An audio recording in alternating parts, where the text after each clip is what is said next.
Hello and दर्शन नमस्ते। I hope सबैजना सन्चै आरामै हुनुहुन्छ होला। म पनि एकदम ठिकठाक छु आफ्टर लङ टाइम है। धेरै दिनपछि ब्लगिङ गर्न पाइयो होइन, अलिकति बिजी थियो होइन। त्यही भएर आज चाहिँ एउटा छोटो मिठो ब्लग चाहिँ जाओस् न त भनेर टाइम निकालेर चाहिँ टक्क लगाएर एउटा चाहिँ भिडियो बनाउनु गइरहेको छु होइन।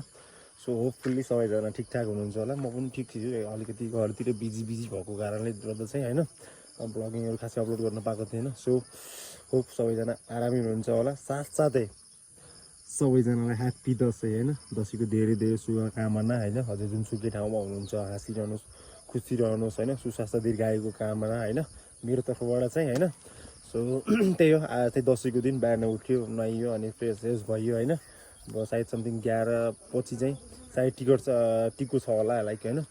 अनि टिको लाउनु पर्ने हुन्छ, आज मैले गर्नुपर्ने हुन्छ। सो लेट्स सी के हुन्छ होइन। अब घरतिर चाहिँ टक्क यस्तो छ, अहिले पानी परेर रातभरि पानी परेर दसैँ त बिचोबी भयो नि।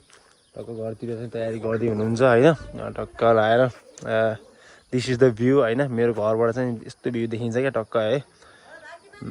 त्यही हो, भवालै छ त होइन। एकदम पानी चाहिँ बादल परिरहेको छ होइन। त्यो पुरै के बादल भएको छ क्या पानी हाल्नुलाई। सायद आज चाहिँ पानी आउनु हुँदैन, किन भन्दा अब लाइक यताउति हुन्छ नि त। आज दसैँ तिहारमा यताउति हिँड्ने धेरै हुन्छ नि त। सो त्यही भएर पानी आउनु हुँदैन होइन, डिस्टर्बिङ हुन्छ। त्यही हो, यी भाउजूहरू यता हुनुहुन्छ, मम्मीहरू सबै होइन टक्क लाएर। त्यही हो, त्यही एउटा खुसीको खबर चाहिँ होइन। म चाहिँ हिजो अस्ति बिजी भएको कारण चाहिँ होइन, किन भन्दा मैले चाहिँ एउटा बसन्ती लिएर आएको छु होइन।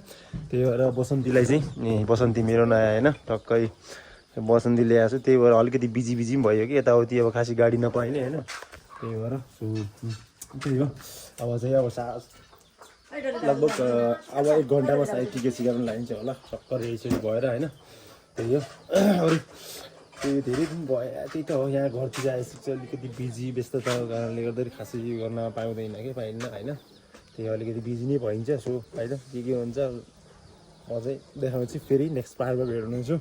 अहिले त्यतिसम्मको लागि जय नेपाल। हाम्रो तयारी चाहिँ फाइनली होइन टक्क लागिरहेको हुन्छ नि त। दसैँ तिहारमा चाहिँ टक्क कबेली अनि टक्क सुकुटी भन्ने कुरो त बबालै हुन्छ नि। सो त्यही भएर मेरो बुढीले चाहिँ कबेली काट्दैछ होइन। भित्र भाइले चाहिँ टक्क मासु बनाउँदै है टक्क अब त्यस्तै छ है। मम्मीले कपाल कोर्दै हुनुहुन्छ होइन। त्यही हो, अब चाहिँ एक किसिमको चाहिँ टिका लाउने तयारी गर्नुपर्ने हुन्छ। सो त्यही हो।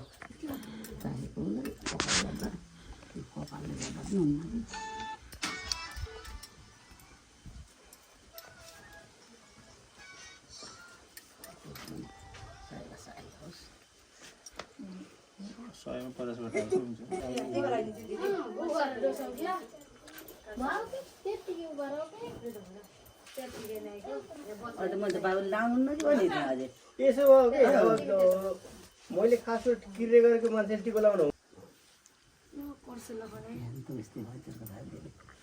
बाँचे भन्नु पर्यो आयो।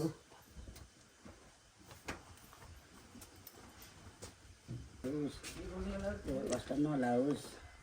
पुत्र एक कन्या आमा भए, सबैले मान्ने भए, रिस कम गरे, बुद्धि निकाले, सके म मरेको संसारसँग बस्नु अब बाँचेको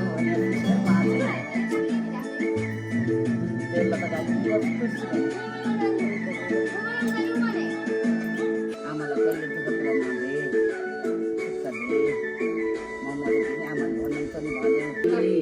ज्ञानी मान्छे बन्न पढेर है। पढ्ने कि नपढ्ने? पढ्ने राम्रो मान्छे हो।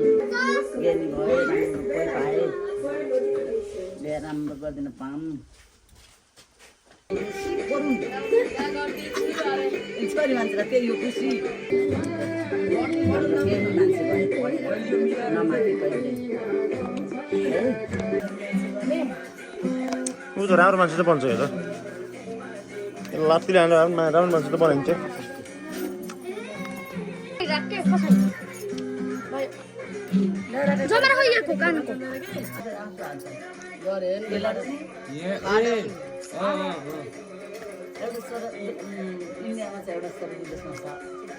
Good afternoon, this is the next day. So hope सबैजना सन्चै आरामै हुनुहुन्छ होला। म पनि एकदम ठिकठाकै छु भन्नुपर्छ। Happy Dashain again. So Dashain सबजनाको ठिकठाक बवाल राम्रै भएको होला होइन, हाम्रो पनि ठिकै भयो, जेस रमाइलो भयो होइन। त्यही हो, हिजो अलिकति बिजी भएको कारणले गर्दा भिडियोहरू चाहिँ इन गर्न पाएको थिएन। सो त्यही भएर आज चाहिँ इन गर्नलाई चाहिँ भिडियो बनाएको। सो त्यही हो, अब खानासाना खायो भएर बिहान उठेर टक्क लाएर होइन हामी चाहिँ अब यसो आज भलिबल खेल्नु पर्ने हुन्छ। सो त्यही भएर भलिबल खेल्न जाने, हाम्रो भाइहरू पनि रेडी भइसकेको छ होइन। अनि टक्क लाएर हामी चाहिँ भलिबल खेल्न जाने। सो यति भन्दै यो भिडियोलाई चाहिँ यतितिर टुङ्गाउन चाहन्छु। त्यही हो, माया गरिदिनुहोस्, भिडियोलाई फुल वाच गरिदिनुहोस् होइन। लाइक, सेयर एन्ड सब्सक्राइब गर्न चाहिँ नभुल्नु होला, फुल वाच पनि गरिदिनु ल। थ्याङ्क यू, जय नेपाल।